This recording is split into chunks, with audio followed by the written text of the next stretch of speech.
आसुची बात्या जवाद बात्या हेबा नहीं स्पष्ट करिसेंती भारतीय पाणीपाग केन्द्रर महानिर्देशक मृत्युंजय महापात्र।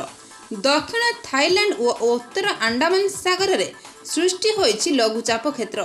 यह पश्चिम और उत्तर पश्चिम दिगरे गति करी 2 तारिख बेलू पूर्व केंद्रीय बंगोपसागर रे डिप्रेशन एवं 3 तारिख बेलू केंद्रीय बंगोपसागर रे साइक्लोनिक स्टॉर्म रूप नेब।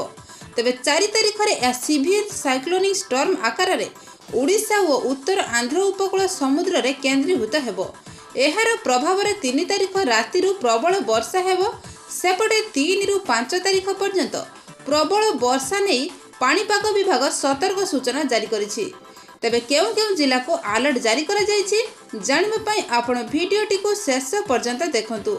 आ हम चैनल से जुड़ी रहा पई चैनल को सब्सक्राइब करी पाखरे आसुथिबा घंटी चिन्ह को दबाई दियंतु। तेबे 3 तारिख ठारू गजपति, गंजाम, पुरी, जगतसिंहपुर को येलो वार्निंग जारी करा जाइछि। 4 तारिख रे 11 जिल्ला रे प्रबल वर्षा नहीं ऑरेंज वार्निंग जारी करा जाइछि।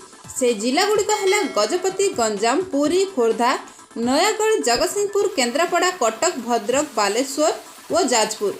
गंजाम, पुरी, जगतसिंहपुर रे किछि जगह अति प्रबल वर्षा होई पारे। तेबे 3 तारिख मध्यरात्रि पवन बढ़िया घंटा प्रति 45 रु 50 किलोमीटर बेगर बोही पारे। पवन 4 तारिख सकाଳେ दक्षिण ओडिशा उत्तर आंध्र उपकूल पहुँचब। बात्या उपकूल रे पहुँचले भी तुरंत उपकूल अतिक्रम करिब नाही। उपकूल रे उत्तर उत्तर पूर्व दिग को गति करिवार बात्या संभावना रहिछि।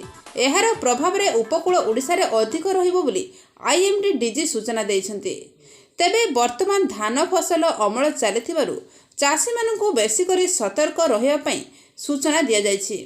तेबे एही भली लाइव अपडेट पाइबा पई आपण हम वीडियो को गोटे लाइक करंतु, कमेंट करंतु और शेयर करंतु।